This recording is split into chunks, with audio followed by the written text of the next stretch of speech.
Yo, what's good everybody? It's Vacho. I'm going to be doing a quick walk around my 2006 E46 M3 with the competition package.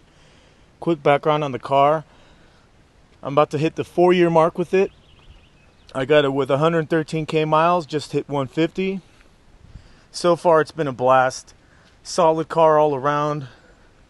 It's not cheap to maintain, but every penny has been worth it. Alright, so starting off with the exterior.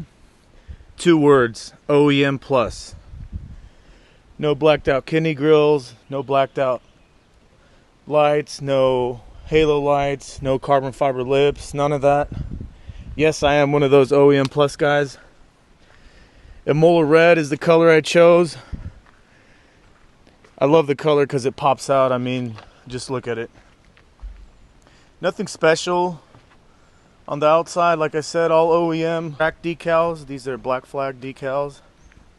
And speaking of which, I actually haven't been to the track in about a year, so yeah, I actually want to change the subject. I don't want to start crying. I've actually been really itching. Been hitting these streets though. Alright, suspension. This car is sitting on BCBR coilovers. Custom alignment and ride height set up by Performance Technic up in Fremont. 3.5 front and a 2.4 camber in the rear. Height is perfect. I'm happy how it's sitting. I don't need to go any lower. I don't need any spacers. How it stands is just spot on, to be honest. Nice aggressive stance with that nice track alignment setup. Wheel setup. So here we got Apex Arc 8 in race silver. This is a square setup. That's a 18 by 10 ET25 all around. And these are wrapped around Nitto NT01s. Very good tire, consistent.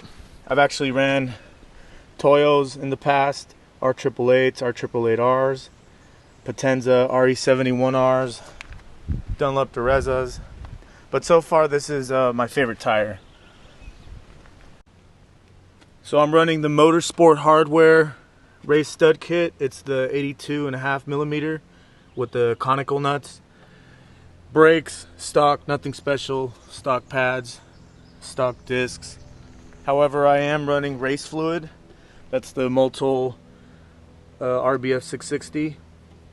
I'm still experimenting with that. Alright, rear subframe. That was done by Performance Technic. The whole rear end was refreshed. We went with the Reddish Motorsport V2 kit, which is a slightly thicker plate. Turner Motorsport solid differential and subframe mounts. Ground control R-tabs, spherical.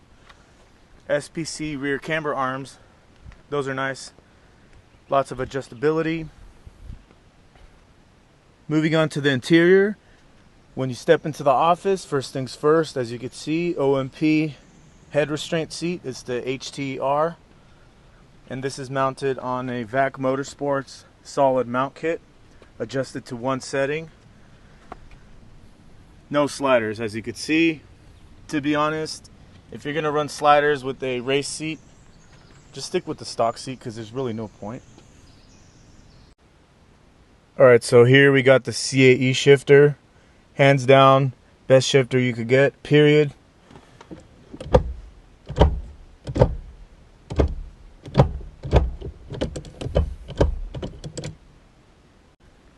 Colby steering wheel, one of my favorite touches to the car.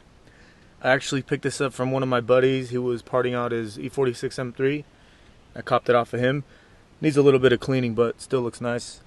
Nice motorsport ring there. Other than that, I mean, stock ZCP interior, nice aluminum trim, Alcantara touches, no back seats. This Sparco seat, I'm not going to go over, it's just a test fit.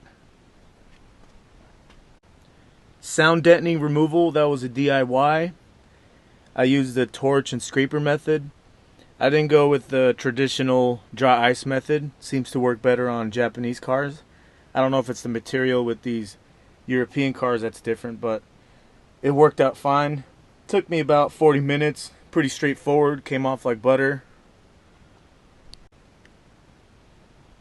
So I have a cage ready to put in. It's a Kirk 4-point roll bar.